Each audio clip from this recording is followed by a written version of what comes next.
On a parlé de музей Смоленск, там on a parlé du еще со musée, времен Наполеона, on a parlé de Наполеон. Napoléon. До сих пор кому-то не имется. Есть еще люди, которые Et jusqu'à хотят maintenant, il y a des gens qui veulent вернуться к временам Наполеона, забывают, чем это закончилось. revenir Такими ребятами не au temps de Napoléon. Et ils ont именно, oublié именно comment ça это я s'est хотел terminé. сказать. Вот, а с такими ребятами, каким был ваш сын, его друзья, товарищи, Et des enfants comme votre это не fils, ses получится. amis, ses enfants, eh bien, На самом деле все ne le permettront pas. ошибки наших Malgré toutes les erreurs врагов, противников, de nos ennemis, de nos как раз adversaires, начинались именно с этого. В недооценке leur manque d'appréciation, русского человека, ils ne connaissent pas le caractère представителей des Russes. общероссийской культуры. Ils ne connaissent pas la culture commune Встречаюсь с des людьми с Russes, разных национальностей, так из России. Какая-то des у нас diverses nationalités. Nous avons quelque chose что en объединяет commun qui nous всех нас, unit, qui людей, unit живущих на этой земле. tous les hommes de cette terre. Вот.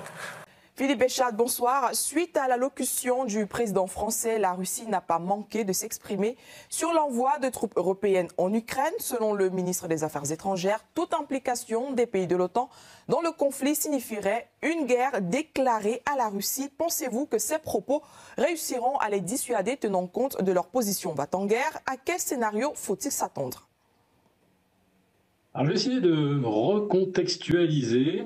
Il y a une semaine, Volodymyr Zelensky se rend à Washington. Il y a le clash que tout le monde a pu suivre dans le bureau ovale. Précisons quand même que c'était une première depuis que la Maison-Blanche existe. Et 4 jours plus tard, les Européens peuvent déclencher ce qu'on appelle un all-in monétaire, c'est-à-dire on était un petit peu aux abois, question financière, avec une croissance quasi nulle et on tendait vers la récession.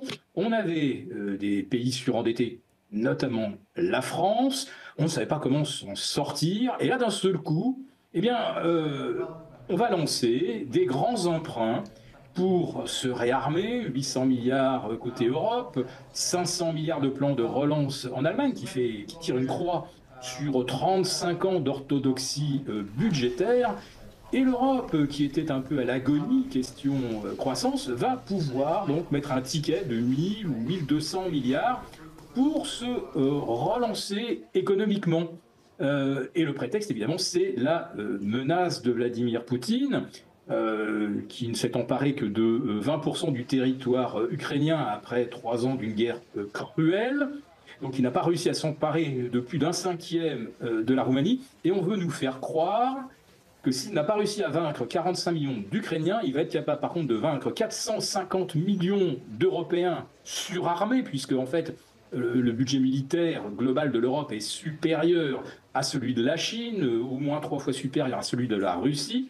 Donc on a déjà, on va dire, des défenses extrêmement fortes. Alors, pas de quoi tenir à un conflit conventionnel et des tranchées pendant un mois, mais c'est pas du tout de ça dont on parle. Donc, on nous exhibe cette menace russe pour en fait justifier de lancer des grands plans de réindustrialisation, donc militaire, mais qui en fait est quelque part le copier-coller du plan que proposait Mario Draghi il y a 1 an.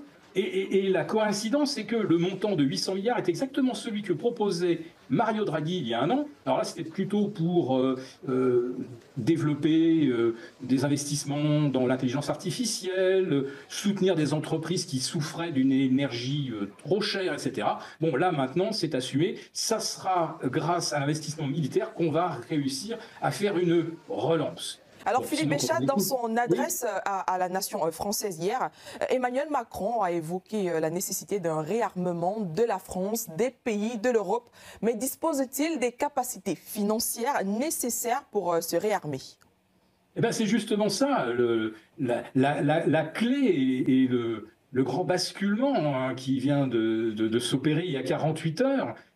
Ça y est, on va se doter de ces capacités financières que nous n'avions pas, puisqu'en France, on ne sait plus comment faire pour réduire nos déficits. Donc ça y est, on a libéré une ligne de crédit. Donc là, c'est déjà une avancée considérable. En ce qui concerne le matériel militaire, c'est vrai que la France, notamment, a de moins en moins de matériel en état de marche, et c'est presque honteux pour un pays comme la France d'être aussi faible en termes de capacité de projection et de défense. Donc ça fait des années qu'on se dit qu'il faudrait qu'on fasse un effort financier, mais comme la France était déjà complètement exsangue budgétairement, c'était pas la priorité de mettre de l'argent dans l'armement. Il y avait tellement d'autres choses qui étaient, on va dire, de la première urgence, financer les retraites, financer la santé, etc.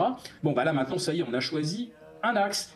Donc, l'intervention de M. Macron, elle est destinée aux gens naïfs qui regardent ça et qui gobent. Mais le message, il va un petit peu au-delà.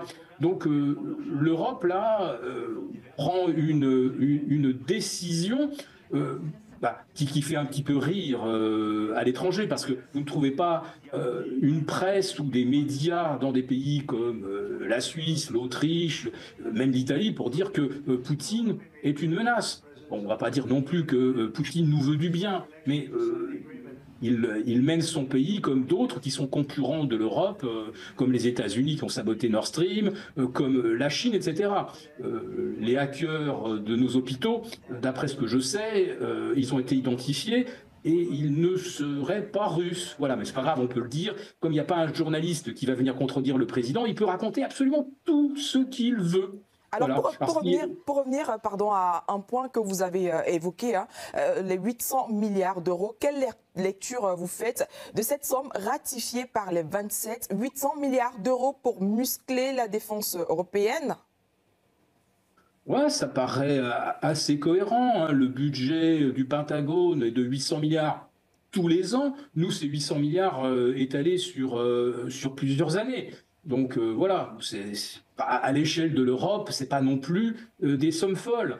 Ce qui étonne un peu quand même, c'est le timing. C'est-à-dire qu'au moment où on devrait conclure une paix, c'est là qu'on parle de se réarmer. Alors qu'on devrait effectivement aller chercher quelles sont les possibilités de garantie que cette paix tienne. Et pour moi, je n'en connais pas de meilleur que de conclure des accords commerciaux. Quand des pays commercent, c'est très rare qu'ils se fassent la guerre. Donc là, je dirais, il y a des dirigeants qui parlent de faire parler la poudre. Je me demandais si pour certains, c'est pas plutôt la poudre qui les fait parler.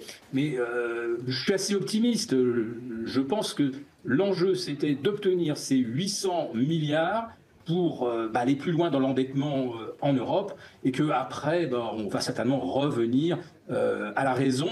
Et je le répète, reparler d'accords commerciaux, parce que c'est ça qui garantit la paix.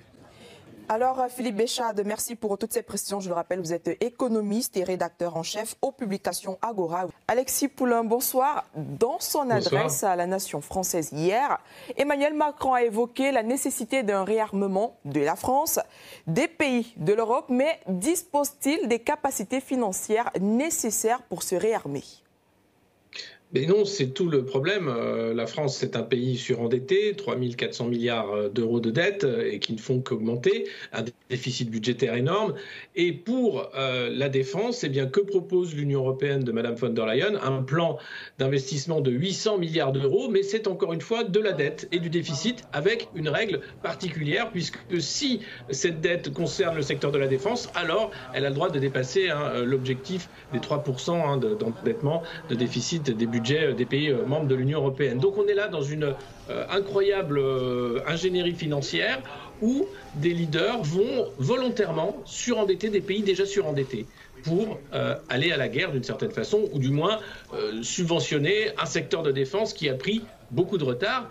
Il faut le dire, depuis qu'Emmanuel Macron est au pouvoir, l'armée n'était pas sa priorité. D'ailleurs, il avait baissé le budget de l'armée en 2017 lorsqu'il était arrivé au pouvoir. Donc c'est vous dire comme il y a là un retard chronique. Et donc pour aller vite, pour aussi cacher la gabegie qui a été l'impréparation des dirigeants européens dans ce secteur, eh bien on va faire de la dette, puisque c'est tout ce qu'on sait faire quand on est l'Union européenne ou un dirigeant d'un pays européen. C'est malheureux. Et encore une fois, ce sont les peuples, les citoyens qui vont devoir payer avec moins moins de services sociaux, avec une retraite qui va disparaître progressivement et avec des taxes ou des impôts cachés qui vont augmenter, même si Emmanuel Macron s'en défend.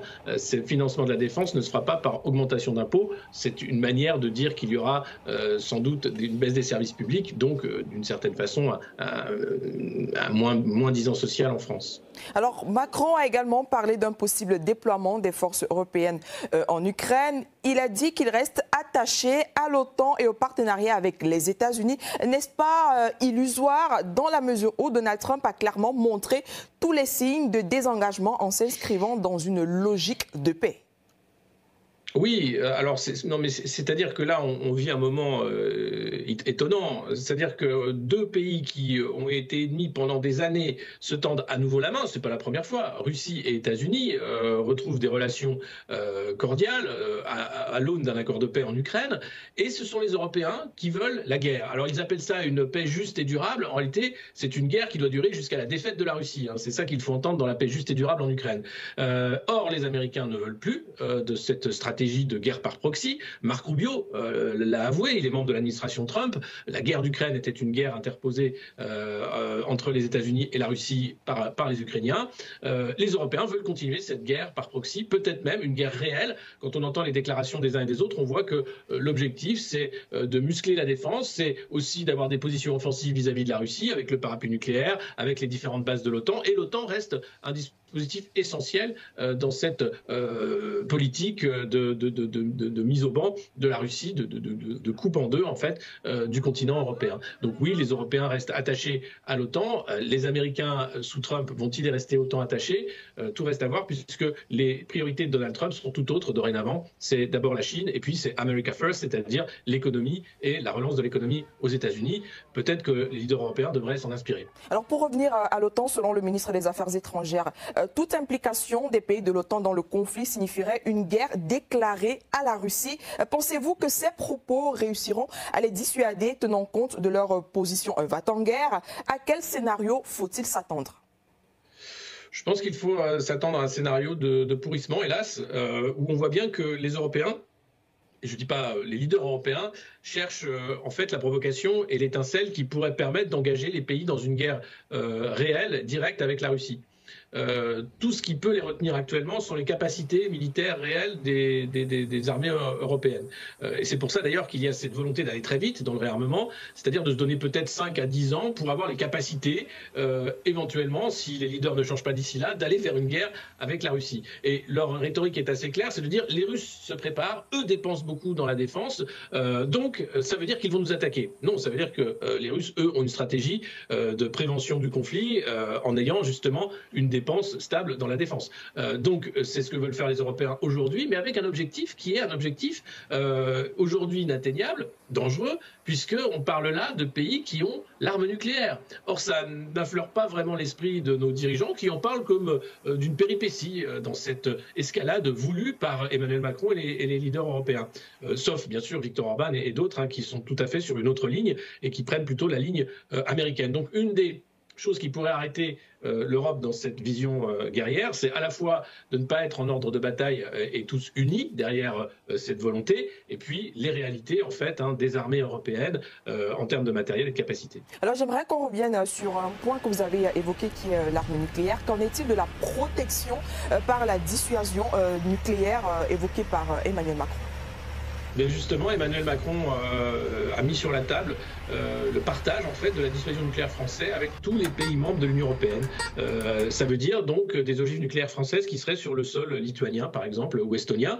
Ça veut dire aussi une question d'escalade immédiate, c'est-à-dire que Emmanuel Macron, aujourd'hui, voudrait se substituer aux États-Unis dans le dispositif otanesque par ce parapluie nucléaire. Même les Britanniques n'ont pas osé, mais Emmanuel Macron ose. Or, il y a une question démocratique première. La stratégie et la doctrine de dissuasion nucléaire française ne repose pas sur ce partage de cette doctrine. Il est question des intérêts vitaux de la France. Et donc, ça doit être débattu, évidemment, par les Français dans leur ensemble. Or, on a l'impression qu'Emmanuel Macron se fiche de la vie des Français dans son aventure personnelle à devenir le leader du monde libre. C'est moi ce qu'il croit dans sa tête. Alors lorsqu'Emmanuel Macron dit qu'il faut prendre des décisions pour l'Ukraine, pour la sécurité des Européens, est-ce à dire que Zelensky est incapable tout seul de décider de l'avenir de l'Ukraine?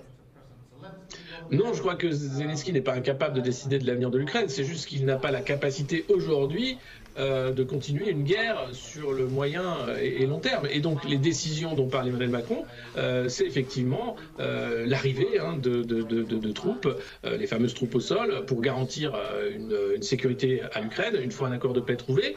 Mais dans l'entre-deux, c'est toute aussi l'industrie de défense européenne qui va aider l'Ukraine. Si on regarde, les chiffres donnent le vertige. Entre les États-Unis et l'Europe, c'est plus de 350 milliards d'euros d'armes et d'aides diverses qui sont déversés en Ukraine, qui ont permis à l'armée ukrainienne de tenir cet effort de guerre. Maintenant, la question, c'est effectivement quelle paix, sur quelle base, avec la question bien sûr des territoires qui ont été repris par les Russes, et la question de la sécurité ukrainienne et des fameuses terres rares dont Donald Trump veut récupérer les intérêts. Alexis Poulain, Macron, président, guerrier, justicier, quel qualificatif lui sied le mieux d'après vous? Moi, je l'ai trouvé depuis son entrée en poste en 2017 comme quelqu'un de violent. C'est le président de la violence. On a vu ce qu'il a fait au mouvement citoyen et des Gilets jaunes, aux manifestations contre les retraites, à la façon qu'il a aussi de mépriser certains Français, à sa façon aussi diplomatique de se fâcher avec de nombreux chefs d'État en Afrique et ailleurs, et aujourd'hui à le voir vouloir quasiment une guerre. Donc pour moi, c'est quelqu'un de violent qui ne se cache pas, qui a une pratique aussi très, très lointaine de la démocratie, une pratique presque royale du pouvoir, avec une cour, avec une volonté de décider de tout et tout le temps. Et comme aujourd'hui, il est acculé en France puisqu'il a perdu 2 élections consécutives et qu'il n'a pas de majorité, il a trouvé finalement cette aubaine de l'Ukraine pour se relancer sur la scène internationale et se donner une stature qu'il n'a plus au niveau national et continuer finalement ce travail de promotion personnelle, malheureusement, sans réfléchir aux intérêts des Français. Et c'est quelque chose qui devrait aujourd'hui être au cœur du débat en France. Et malheureusement, il y a une telle propagande par rapport aux déclarations d'Emmanuel Macron qu'on est très loin en fait de ce débat. Merci à vous pour vos précisions, Alexis Poulain. Je le rappelle, vous êtes cofondateur du média Le Monde Moderne. Voilà donc l'état des lieux. La chaîne de Monde Multipolaire rappelle qu'il y a de la place pour un monde multipolaire plus juste. Nous n'encourageons pas la violence et souhaitons vivement le retour de la paix. Merci de votre attention, abonnez-vous à ma chaîne, mettez un like, notre Telegram sera bientôt disponible. Passez une bonne journée. Au revoir.